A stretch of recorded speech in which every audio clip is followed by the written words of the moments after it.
most people fundamentally, we want to be healthy, right? We want to feel good. Yes, we want to live longer, but we also want to look good and feel good right now. We want to understand our health. We want to feel in control of our health. And yet the way our healthcare system's designed today isn't doing that. And I saw that this root cause medicine was a way to do that. So I got excited about how do we bring it out to more people?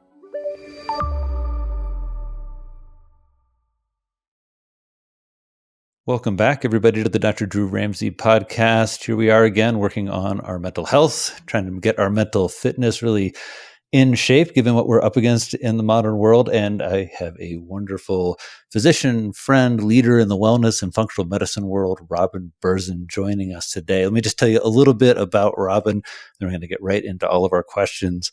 Dr. Robin Berzin, she is the founder and CEO of Parsley Health, which is a digital health company. It's designed to lower cost and improve health outcomes, especially in patients with complex and chronic illnesses.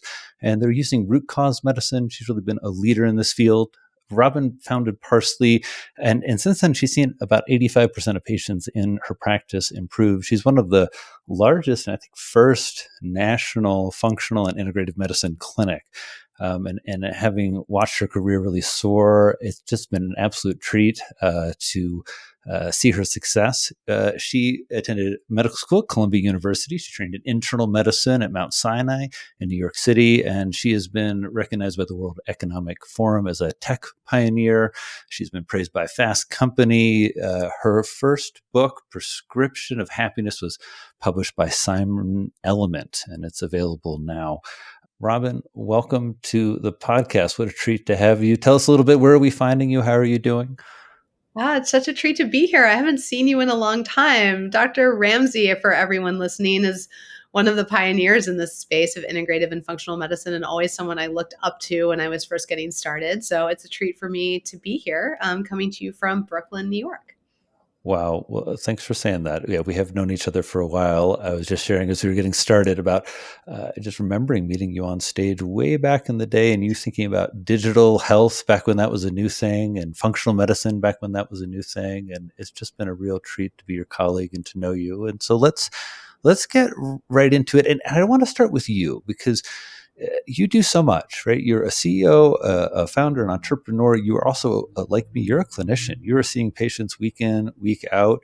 You are a super active, involved mom. Anybody following you on Instagram sees you really being thoughtful about this process, and partner. You have a husband who's involved in all of your work. So I just wanted to get right into your mental fitness routine. Right? Like, what does life look for you right now? And what is helping you keep your routine together in terms of your mental fitness? I'm laughing as you asked that because yesterday I got a massage last night after work, and I was like, gosh, it really is taking a village to keep me going here. I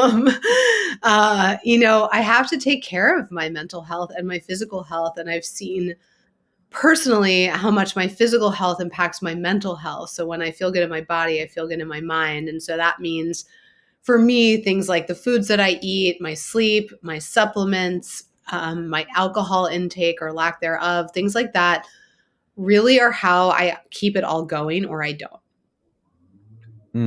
It's a non-negotiable, essential. Non-negotiable. Yeah. Things really fall apart quickly when those things start falling apart for me. Can you tell us a little bit about the basics in terms of, kind of walk us a little through your day, just some of the basics of, what you're eating, what you're taking, and especially like what you're doing to keep your mental fitness sharp? First thing in the morning, I am an espresso addict, and I'm definitely one of those people that's like, I get up and I'm so looking forward to that double espresso, but I like pick my coffee beans super well, organic, high quality. I grind the beans, I make their espresso, and this is like 6:30 in the morning, 6:30 in the morning.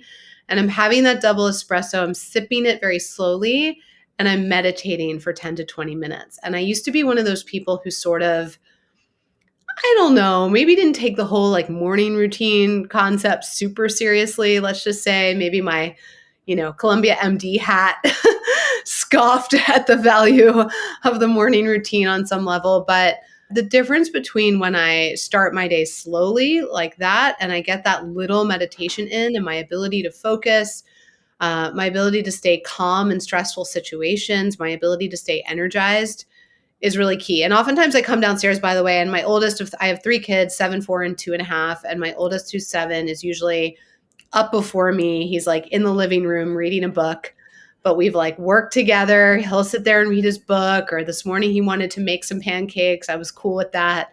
And I've really learned not to negotiate around that daily start. And then after that, that is my caffeine for the day. I don't know how many people out there drink coffee or some sort of caffeine, but I'm know from my genetics that I'm a slow caffeine metabolizer. And I cannot have more coffee than that or more caffeine than that during the day. It makes me anxious. It makes me jittery. It will interrupt my sleep that night and even impact my digestion. So that morning routine is kind of sacred. And then like I'm kind of off to the races. Thank you for that. There's a lot more than that, but that's like how it starts. That's how it starts, which I really appreciate. How do you stay off the phone? You have so many people emailing you, texting you, patients, investors, colleagues, friends. It sounds like when you're with your espresso, you're with you and your espresso. How do you do that? I mean, in that time, I keep my phone on do not disturb in that period of the morning. And I set a timer on my phone. I have to set timers for meditation. Otherwise, I'm like distracted by, when is it going to end and how long do I have? So timer for meditation is critical. And listen, I'm not good about it during the day. I definitely have, I don't know if it's diagnosable, but a short attention span. I'm a epic multitasker. I think I do it really well. I don't know if my team at work thinks I do it really well. Maybe you should go ask them. But, I think like a lot of us, I'm addicted to being on multi-platform, paying attention to too many things at once. And I see in myself and I see in our patients at Parsley all the time how screens and technology are depleting our attention, creating brain fog, creating short-term memory loss, interrupting sleep, creating anxiety. I had a patient with severe anxiety where like no medication, supplement, nothing was working. The only thing that worked was that she had to go on like a social media and newsfeed holiday, and she did for a month, and it helped her stop having panic attacks. So this is very real. And so I think I'm not good about it during the day, to be honest with you, but I do set like limits around it. And so dinner time with my family before bed, if I'm like working out or in that morning meditation, that's when I'm really turning it off.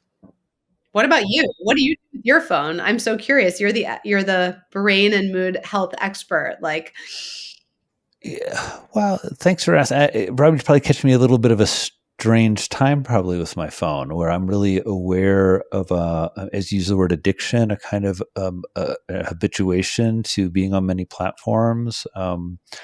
A way of getting that gratification of helping people, it feels, with information and digitally, and maybe making people laugh here and there, and also the way that for many of us who are in that space, there's some satisfaction in getting creative expression, not just having creative thoughts and ideas, but getting it out there in some way. Um, uh, but I'm probably in maybe a bit of a strange transition and trying to understand more of that. And so I'm struggling with it a little bit more. I think like you, I really try and, especially at this era of parenthood, carve out that early morning time. My body refuses to give up East Coast time. And so I'm waking up like 5 a.m. and have that kind of coffee and journal is where I really, try and keep track. I also try and have a little bit of grace that if I'm writing, if I'm putting thoughts, even if I'm tapping it out on Instagram, post, if it's authentic, it's coming from me, that's part of the creative process and what I'm here to do and what I enjoy doing. And so but maybe that's just giving myself a little bit too much leniency to be on the phone too much. But that's a little bit of how I handle it. I guess a mixture of trying to have some discipline and trying to have some grace. Robin, we've used this word functional medicine, which when people say integrative medicine, you talk about root cause medicine. You have, I think, certainly were the first, and I believe the only nationally, providing national coverage with functional medicine practitioners. You worked towards that goal. You got there in a really a phenomenal way for all of us watching. But can we just start? What does functional medicine mean to you? When I was in my training, which, you and I share, I think, an alma mater in Columbia, but when I was at Columbia in Mount Sinai, I noticed something that kept really bothering me, which was that I felt like we had created this revolving door between primary care and specialists for patients where they were kind of spinning through the revolving door and not getting better. And I was fortunate enough to learn about and then train with some of the top people in our field in functional medicine as I got out of my Columbia Mount Sinai conventional training. And what I saw in that field was something I thought was really brilliant, which was like treating the root cause instead of band-aiding the symptom. And there's so many simple examples of that. Your migraine headache could be caused by a dairy sensitivity or an imbalance in your hormones in your menstrual cycle or a magnesium deficiency. But there's no such thing as a painkiller deficiency that causes a migraine. And yet in our training, right, we're sort of trained to, it's not intentional, right? But it's just we want to help our patients feel better, but we sort of band-aid the problem by here's a painkiller, now here's a fancier painkiller, now go see the specialist, the neurologist, or the Botox or the headache center. And we sort of windmill people through the cycle and never figure out why do they have a migraine in the first place. The same goes for insomnia, right? You don't have a sleeping pill deficiency. There's a reason you're not sleeping. And diabetes, which is ravaging our country, right? Metabolic dyshealth is ravaging everyone. 2/3 of people are metabolically unwell in the United States. And this is largely driven by what we're eating, right? But we try to solve it with a pill. And so that really bothered me. And so when I got to learn about this idea of treating the root cause, it said, pills are great. Let's use pills. Drugs are awesome. They're important tools in our tool set. We need them. But we also need to be the investigative journalists of doctors. We need to look deeper. We need to do the right tests. We need to assess things like what you're eating and how you're moving and your relationships and your environment and toxins in your bloodstream. We need to go back in time to your childhood because the thing you're dealing with maybe didn't start yesterday. Maybe it started 5, 10, 20 years ago. And what I loved about this idea of treating the root cause is that it's about getting to know your patient as a whole person. It's about using the right tool for the job, right? There's that saying that if all you have is a hammer, everything looks like a nail. If all you have is a medication, that's what you use. But in this root cause medicine world, I got to use food as medicine and supplements as medicine and sleep as medicine and diagnose conditions and symptoms that other doctors had missed. And so whether you call it functional medicine or root cause medicine, they're really all about this notion of getting to the why and using the best tool for the job so that we get better results. Because I think that most people fundamentally, we want to be healthy, right? We want to feel good. Yes, we want to live longer, but we also want to look good and feel good right now. We want to understand our health. We want to feel in control of our health. And yet, the way our healthcare system's designed today isn't doing that. And I saw that this root cause medicine was a way to do that. So I got excited about how do we bring it out to more people? I think functional medicine can mean a lot of different things to a lot of people. And like all fields in healthcare and healing, there's a real wide range of practitioners. And I'm wondering how you sort through that. Right? You must see people who call themselves functional medicine practitioners who, are pan-labbing and giving out all kinds of different supplements without maybe the kind of targeted strategy that you and Parsley utilize. I'm wondering what functional medicine looks like at its best. Well, that's exactly the question that I asked too, right? Because as much as I fell in love with this medicine, I also looked around the space and saw exactly what you just said, which is that a lot of people doing a lot of different stuff, not all of it evidence based, not always consistent, sometimes too much testing, too many supplements, overwhelming patients. And what I also saw was patients kind of having to choose this very functional approach or their conventional doctor approach, and as if the two things were unrelated. And I said, well, fundamentally, we can bring these two things together. And so when I started Parsley, what I wanted was to take the best of functional medicine to be informed by functional medicine, to blend it with the best of conventional medicine, conventional care, to have board certified docs providing this care. And we even built our own fellowship. We built our own root cause medicine fellowship training certification so that any doctor we hire or health coach or nurse we hire, we have all of the above at Parsley, comes in, and whether they've had some exposure to whether you functional medicine or integrative medicine somewhere, or we hire folks who are coming straight out of like where I trained, right? Like hospitals and primary care clinics, they're already board certified providers. We're not teaching them how to be doctors, but they're coming to Parsley and then they go through our root cause medicine certification where all of our protocols are evidence-based. We have decision trees behind everything. And as far as I know, we're the only practicing this way that has validated outcomes data showing that our care helps people get better, helps people reduce the amount of medications they're on by 65%, helps people reduce the number of specialists they need to see by 77%, and reduces the amount of money people are having to spend on their health because we're helping them get better. And so for me, it was about this idea that if we want this medicine to reach everyone who really needs it, because everybody should have a doctor who knows how to treat the root cause, my view is that and is that we have to do it in a way that's evidence-based and standardized, and at the highest level. And so that's really what Parsley, serves. That's really what it's doing.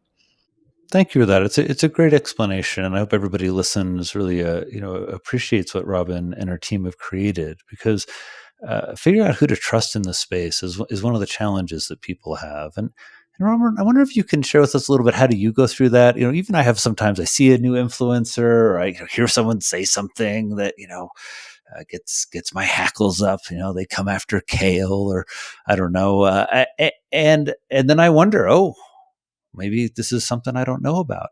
How do you sort through, and how can you help everybody listening sort through? Like, how do we know who's an expert? You know what? I think that's a great question. And I always tell our team at Parsley, I wear two hats, right? I wear my Columbia Med skeptic hat. What are your credentials? What's the evidence base? Show me, show me the money. But in this case, it's show me the data, right? And I bring that, I think, healthy skepticism to everything that I see. And at the same time, I have another hat, which is curiosity, which I didn't see in my conventional training, because we don't know everything, because we're learning new things every single day, because the research is actually moving a lot faster than what is getting into medical schools and medical practices out there. And so our research base is actually way ahead. It takes 17 years for new information to make its way into medical training. That's how slow we are. And so and there's also therapies from around the world that are well established in other countries that sort of don't make it here, for various reasons. There's also a real problem with the research base that we have, because you and I both know that the things that get funded to be researched tend to be pharmaceutical drugs that can be patented so that those companies can protect their information, and make money. And I'm all for that. But that means that things that are more naturally occurring, like foods and nutrients, and the microbiome, don't get as much research funding and don't get as much attention, because it's harder for people to sort of capture those things and own them and then profit from them. But that doesn't make those things any less powerful or valid for treating human disease or optimizing human health. And so for everyone, the average person out there who's not an MD and, doesn't necessarily have this, I think, wear both hats. Wear your curiosity hat, but also ask yourself, is this person, bringing an evidence base? Are they speaking from their own personal experience, or are they speaking from the experience of treating patients? And I think that's one place where, when you say you get what did you say, your hackles up or something? Was that the word? So, I'm working. I'm trying to work it out. I don't know what a hackle is. Does anyone know what a hackle is? I don't, but I get what you're saying. when you get that, I do see people following others who are influencers who are speaking from their own personal experience. And it's so valid to be out there sharing your own personal experience. But I do think as an individual, as a patient, as a human being listening to all this noise out there, be careful about following someone's recommendation because it worked for them. Because just because it worked for them and they have a lot of followers doesn't mean it will work for you. Thank you for that. I really, I appreciate your perspective on it, and it's nice to hear something you and your team are kind of working through and thinking through, and especially this idea of us, being skeptical and curious. That curiosity is such an important stance and it gets, I think, sometimes also a little fatiguing. It's part of where that long learning is wonderful, but it takes time, it takes space, and it takes protecting that for ourselves. So everyone, look in the show notes because Parsley has a really unique economic model. It's a membership model. There's a discount code in there if you're interested. Not everybody is going to have access to functional medicine, although I guess everybody does via Parsley. And I'm wondering for individuals who are maybe have a primary care doctor they like, or are getting most of their needs met. Are there a certain set of like labs or questions that Parsley gets and asks that most of us aren't getting that you really think we should? Yes, absolutely. I think that, only 10% of Americans get proactive and preventive testing, which is crazy to me because um, blood tests are available everywhere and they're they're overpriced, but they should be really cheap, right? And most of the time, and oftentimes, they are really cheap. And I see a lot of people struggling with their health, but kind of want to avoid going to the doctor or avoid getting testing. And they're hitting walls. I mean, we see this. I mean, this is your field, but we see this. We treat a lot of mental health and behavioral health conditions like depression, anxiety, chronic fatigue at Parsley. And, in our data, about 25% of those people have a physical reason why they have anxiety, depression, chronic fatigue, insomnia, and so forth. It could be a thyroid disorder. It could be a nutrient deficiency. It could be inflammation. There's lots of physical reasons, but as you know, our psychiatric community is neither trained nor reimbursed to sort of address those things, something that you've really called attention to in your work. And so I see so many people hitting walls just from lack of getting basic tests. And we're able to unlock. So, part of the beauty of Parsley is like you can just sign up and get started.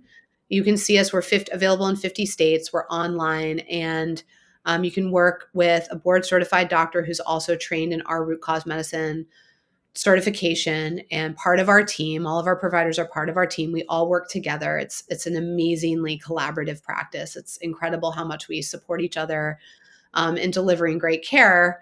And so you can sign up and see one of our docs online, and they'll order you tests, and you can go to your local LabCorp or Quest or wherever. We'll run them through your insurance. We also have a cash pay option if your insurance isn't so great and you want to pay cash. And then we'll not just give you the test results, we'll actually work with you on, well, what do they mean? And some of the things that we're testing that I see PCPs and the like typically skip are looking at thyroid levels. 1 in 5 women in her lifetime will be diagnosed with a thyroid condition. I can't tell you how many women are told that their depression or their weight gain or their constipation is something else when it's really their thyroid, and no one tested properly and no one treated them. And it's a inexpensive, easy treatment. We also look at nutrient levels. Those aren't standardly looked at by primary care doctors, but a lot of people are calorie rich, but nutrient poor in this country, right? We eat a lot of calories, but there are a lot of fluff calories, a lot of sugar calories. We're not getting really key nutrients that are important for our brain function and our energy levels. So we look at those. We look at inflammation markers. A lot of people have autoimmune disease, which is skyrocketing in this country.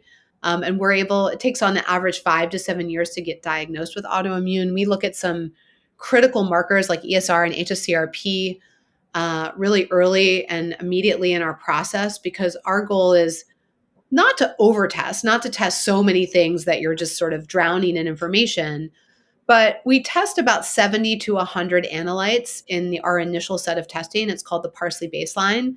The reason for the range is that sometimes we're doing a hormone panel, and sometimes somebody doesn't need that, and then we won't do it.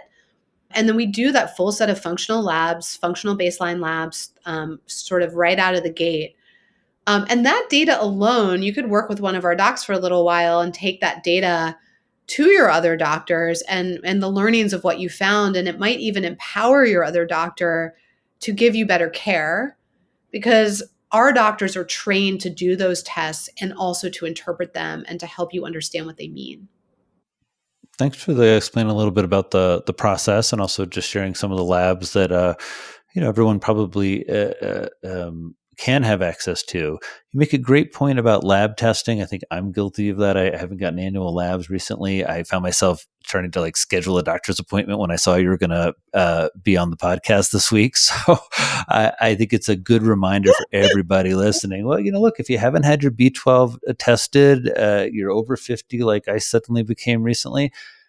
10 to 15% of Americans are B12 deficient. And, there's lots of reasons for that. We don't absorb as much, we don't eat as much. But at the end of the day, even if you're on the low end of normal, about 25% of those patients have neuropsychiatric symptoms. And so, there's some percentage of folks out there listening who part of the low energy, low mood, et cetera, can be like a B12 or a folate deficiency. And understanding that is hugely, hugely important. We also look at genetics around those things. MTHFR, for example, is a gene variant for how you use B12 and folate to make neurotransmitters like dopamine, norepinephrine, serotonin. How are you finding? The MTHFR story is so exciting. It was so cool. Everyone, MTHFR, with a methyl tetrahydroline folate reductase, something like that. It's what, when we eat folate, just quickly, everybody, vitamin B9, you're going to find that in beans and greens, not just in prenatal vitamins. We can't transport that form into our brain. And so MTHFR, you code for it in your DNA, it's a protein or an enzyme that turns folate into a form that we transport into our brain. So the idea was, wow, people who have a mutation here, they don't do this well, they're going to have more depression. We're going to supplement them with L-methylfolate, which is the form that gets transported into the brain, and it's going to be amazing. And I found some patients it helped. The data in terms of, you'd think people who are homozygous, you have two bad copies, right, of MTHFR, would get depressed more. And it's been hard to translate that clinically for a lot of us. Tell us a little, how you're seeing the data, how you're translating it, who you're seeing is getting benefit. Yeah. You're correct. I think some people really benefit from it. I think some people don't as much. I personally very much benefit from it when I'm not on my methylated Bs. I'm homozygous, so I have two copies. I absolutely feel it in my mood. So it was a big unlock for me personally with that. I also see slightly higher miscarriage risk with the MTHFR variant. And huge point. I mean, I think that's where the data kind of started. We treat a lot of women, and the OB community is typically not educated. And this one, is it rankles me, hackles me? I don't know what your word was. I love raise it. Your hackles. Raise your hackles. Now I'm worried I've made this up, but I think that's a real raise. Yeah, no, we've hackled. I've been hackled.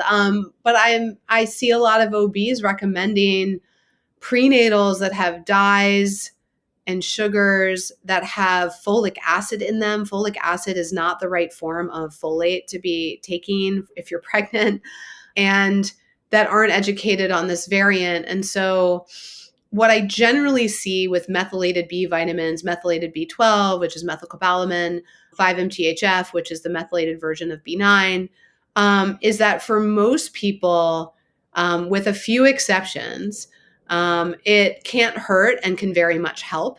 And so our prenatal, for example, Parsley prenatal is a methylated prenatal and it's also has all of the right minerals and nutrients, has them in adequate quantities, is dye and sugar free, doesn't have any toxins in it.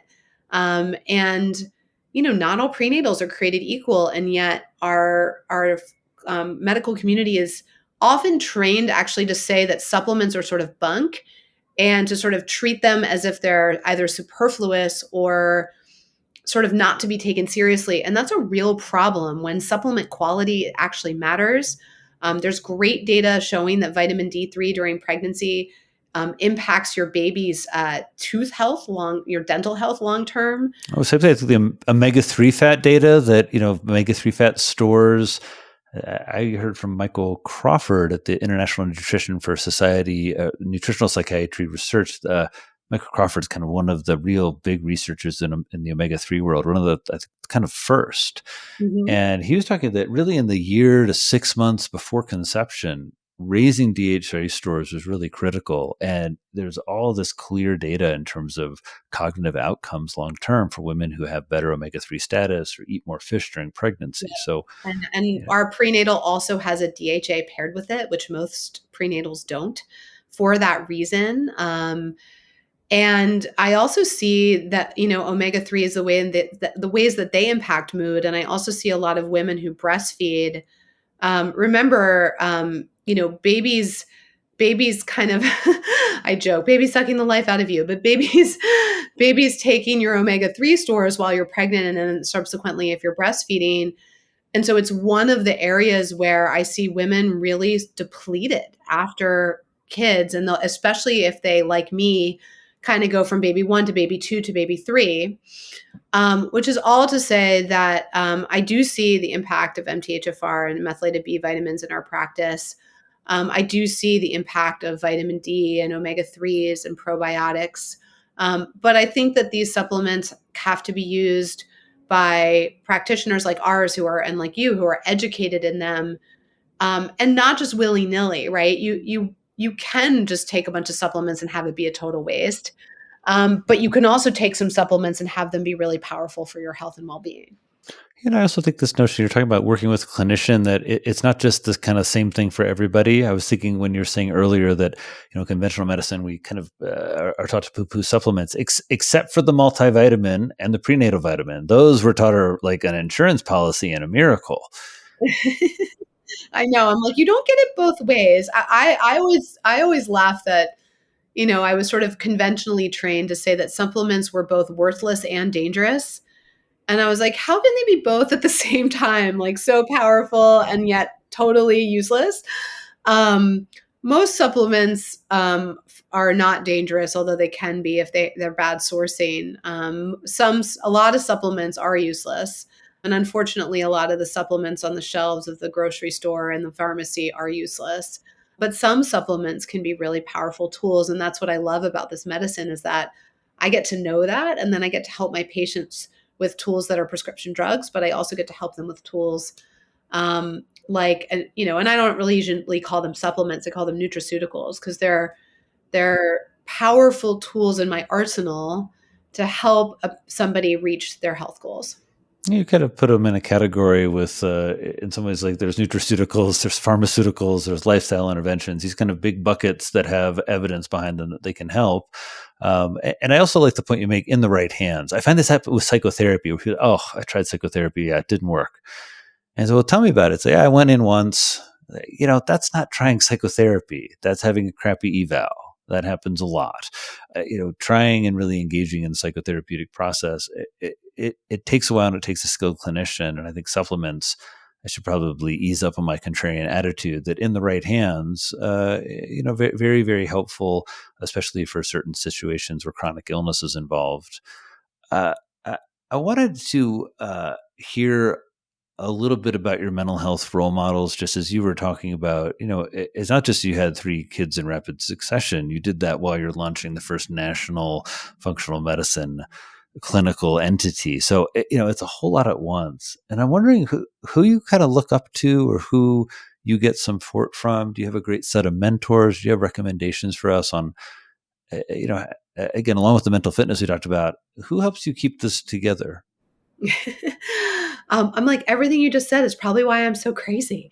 Um, no, I'm joking, but sometimes I feel crazy. I mean, listen, it's a lot. And sometimes I feel real, like I think we all do as parents, um, overwhelmed by the pace of life and the needs of our children and the demands of our work, whether we run our own company or we work for somebody else. I was joking with one of my friends that the title of my next book will just be like, It's a Lot by, by Dr. Robin Berzin. And that's kind of all I have to say. But, kind of what we were started with is that it takes a village. I have to do a lot to keep it together. It's not something that just comes easy.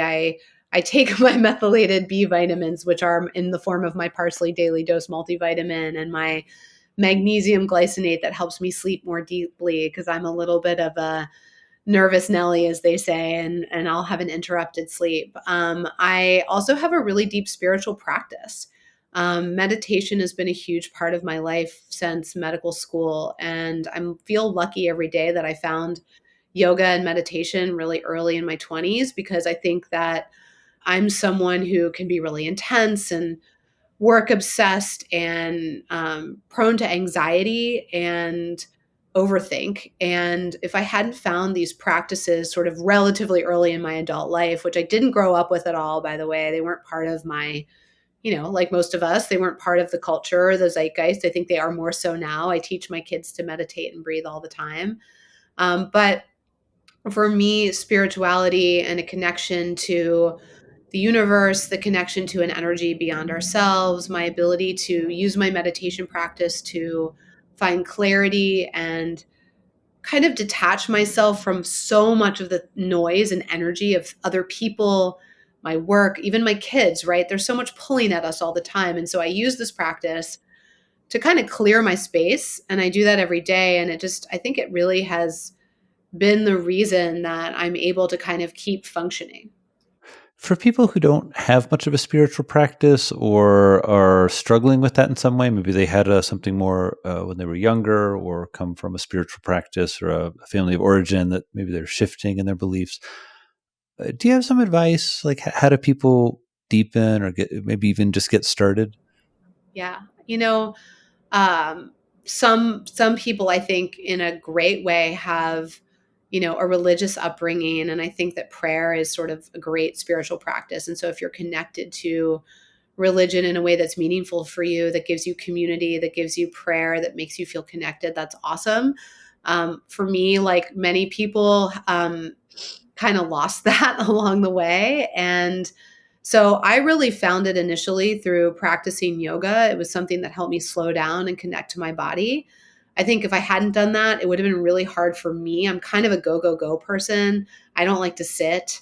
So it would have been hard for me to just like sit down and meditate. And it still was, to be honest with you. Like I remember when I was in my early 20s and I was first into yoga, I really liked yoga. It made me feel really good. It made me feel really grounded, which was a sensation I candidly wasn't too super used to.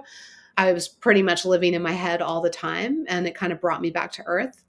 But then I was like, okay, all these yoga people seem to be into this meditation thing. Let me give it a try. um, and I remember sitting down to meditate and literally finding myself like standing up. Like I would just lose it immediately. Like I just could not do it. And for me, I had to kind of go and do a deep dive. I went and did like a 10-day Vipassana, which is a 10-day silent meditation retreat. I sort of needed this container to be able to figure out how to meditate because trying to do it for 5 minutes here and there on the fly for me was just like not happening. And by the way, Vipassana, for anyone who's interested in looking, they're free. They're all over the world. They're by donation only. It's a non-dogmatic practice. It's a not religious practice. I have no affiliation with this group, by the way. I just think it's really awesome. And I did that. And for me, it was such an awakening in how to kind of um, live in my own mind. And it gave me a toolkit that expanded my consciousness, but also gave me, I think, superpowers, frankly, to kind of find my own direction, understand what I wanted to do with my life, and find my way back to center when things were crazy. And so I credit that honestly with being able to have a startup and 3 kids and get through all the ups and downs of this crazy job I seem to have chosen for myself. Well, thanks so much for sharing that. I think it's hard for a lot of us to envision 10 days of silence. Without, I mean, it's hard to imagine a 10-day vacation as you get busy and have families. So the idea of some of the payoff, if that's the way to put it, is getting a more of an internal clarity, more of a sense of your purpose and what you're up to. That sounds like a wonderful thing to get into touch with. Yeah, I have a family member, my cousin Max, who really got incredible help from a series of Vipassana retreats after a really awful trauma our family went through. And so, um, uh, that sounds worse than I meant. We lost our aunt to cancer, but in terms of getting that space to work through something, is really uh, not recommended enough. I recommend it. We recommend meditation all the time at Parsley. Meditation. We have some meditation resources on our. We have this thing called the Parsley Perks program, and it's all sorts of resources, healthy food, and online workouts, and it's about $1,500 worth of free and discounted wellness benefits that we've kind of curated over the years. And some meditation resources are up there because we prescribe meditation in our practice. It's a really well researched and well documented and evidence based tool to lower blood pressure, to improve anxiety and depression, even to improve digestion and conditions like IBS and irritable bowel disease, to create new neural connections in the brain. All of that is well established science. So we feel really good about recommending it and prescribing it, in fact, at Parsley. And yes, 10 days is a lot, but when I think about the ROI I got from that 10-day investment, it was pretty remarkable. Much more than I put in, let's say, even from a time or financial perspective. And I think, for people who aren't up for that, there's lots of ways to learn to meditate, to do yoga or Tai Chi, and those Qigong, those types of practices are also really calming for the nervous system. Some people need sort of a physical activity as like an inroad. No, I think it's such a great point. I think everyone listening, if you're struggling, well, it was struggling with sort of anxiety, meditation as a concept, or depression, right? It's sort of, it's hard to shut the mind down in a certain way. I would say most of us argue it's kind of impossible to do. Uh, eh, but getting into your body via yoga, Tai Chi, it's something I think the psychedelic medicine movement has taught me or showed me of a way that we love the words in psychiatry and mental health. We love talking about the feelings. I mean, I've spent like, I don't know how many, 30 hours. I've loved listening to people's internal process and helping sort it out. But there's something where the words don't help us enough. Things that live in our body in a certain way, or places in our mind that we find during periods of a deep quiet for days. And so I hope everybody And feels it's an so hard, what encouragement. you said earlier, to find that quiet in a world where we're always in phones and computers and pings and dings.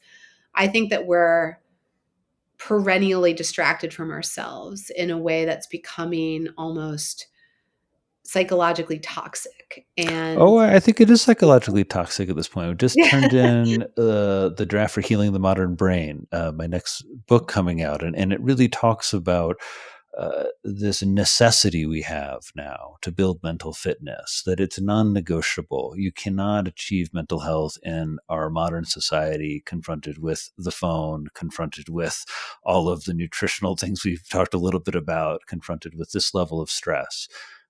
You have to create a set of skills, as you're talking about. Right? You created your success in part comes, you trace it right back to 10 days of silent meditation for somebody who didn't like meditating. I mean, that's just such a great example. literally could not meditate for more than 5 minutes. Let's be clear. I would like physically find myself standing up in the middle of my living room and being like, oh, that's not working.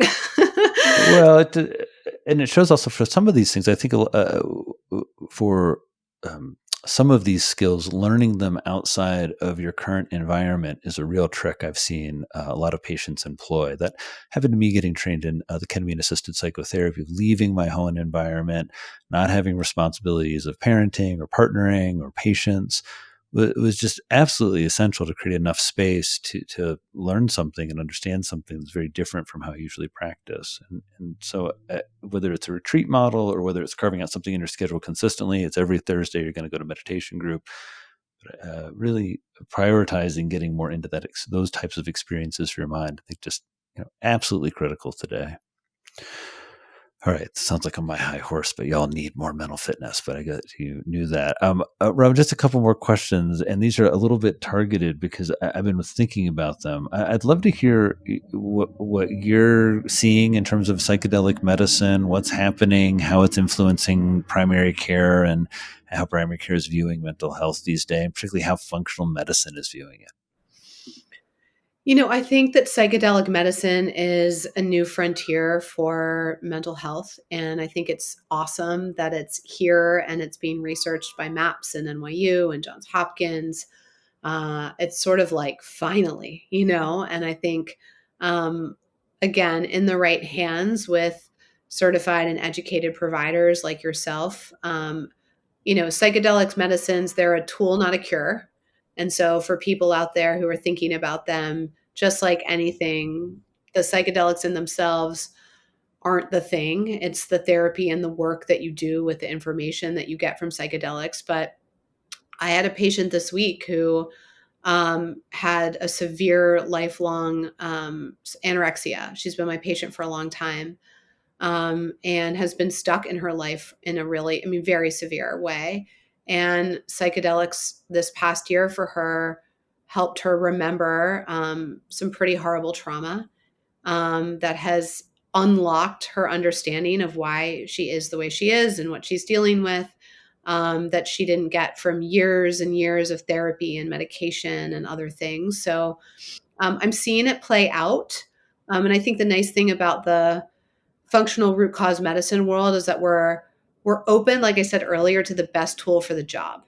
And so if psychedelics, responsibly prescribed, we're not talking about party drugs, people, responsibly prescribed and in a supervised way in good hands can be an unlock for people's mental health. And I've seen it be dramatically impactful for some people.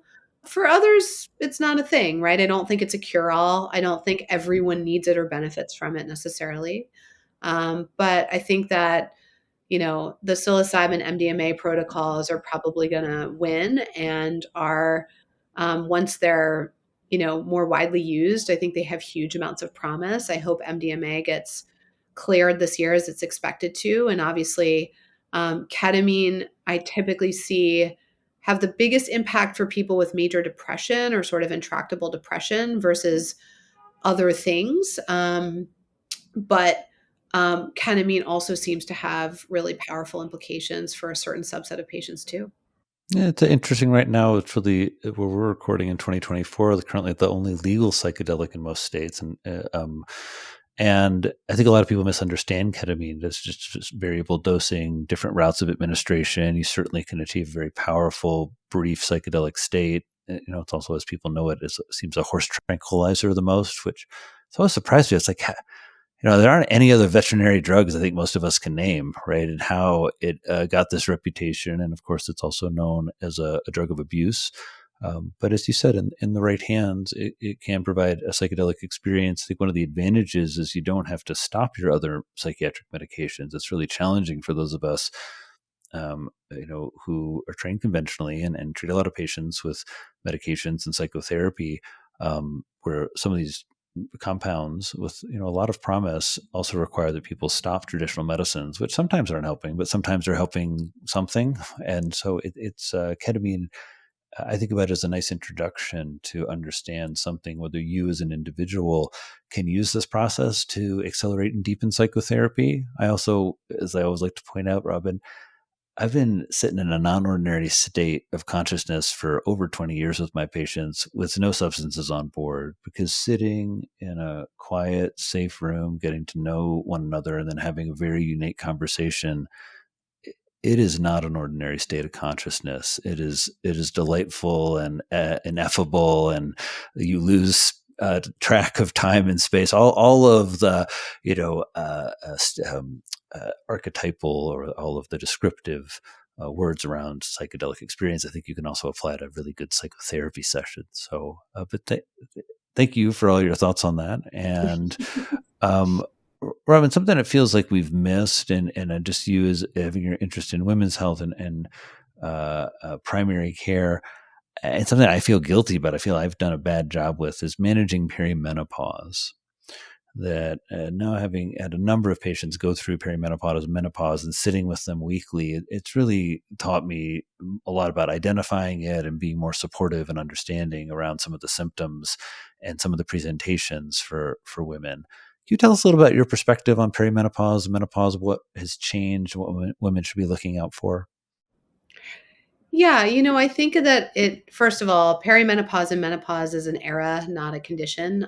It's, really something that is thankfully getting a lot of attention right now, but after far too little attention in in medicine historically, right? For something that 100% of women will go through. It got very little research, and then the research on hormone replacement therapy was inaccurately analyzed to say that hormone replacement therapy was dangerous when largely for most women it wasn't. And so there's this huge gap in our medical research for women, um, our understanding of menopause, and then our treatment of menopause. And but Parsley, the majority of our patients are women, although a huge percentage are men too, but more are women than men because women are disproportionately impacted by the kinds of conditions we typically treat: autoimmune, GI, um, hormonal conditions. We also treat mental health and heart health and blood sugar and weight and those sorts of things, but migraines. But in the autoimmune and these other things are more women than men have those conditions. So we see a lot of women. We help a lot of women with fertility and getting pregnant. We help with healthy pregnancy and high risk pregnancy, postpartum. And what I've actually noticed is that there's this really interesting gap after women have babies, where they're sort of in no man's land when it comes to health. And it's sort of like they're just sort of waiting for menopause to hit. And that's a problem because these years after baby are the critical years to get your health in a good place, build muscle mass. I call it brains, bones, and booty. Um, Support your cognitive function.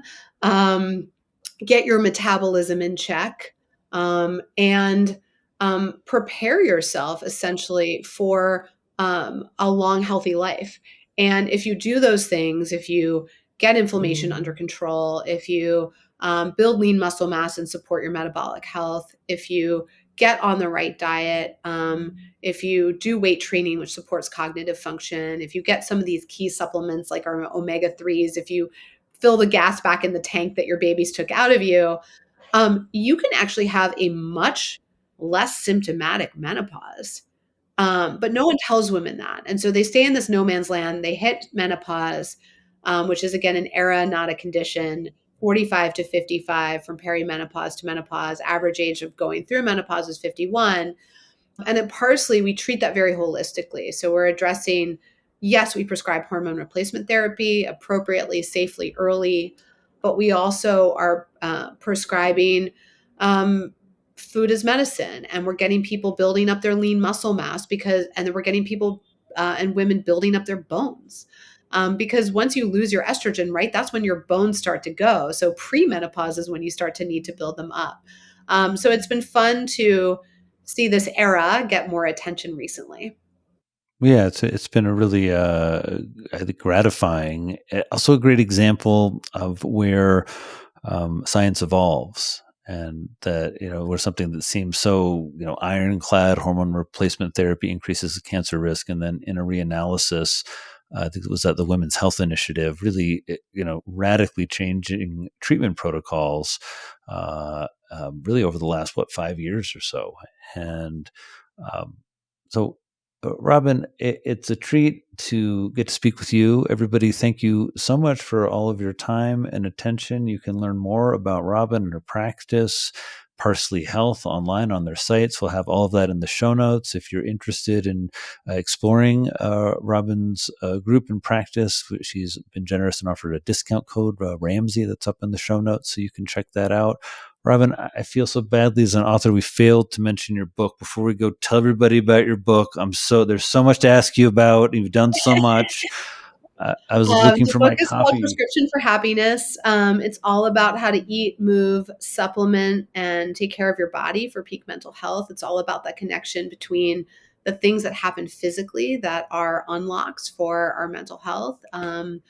And so, topic I know near and dear to your heart. I feel silly talking to you about a mental health book when you're the Don't uh, don't when don't you're feel the silly when you're the talking to me.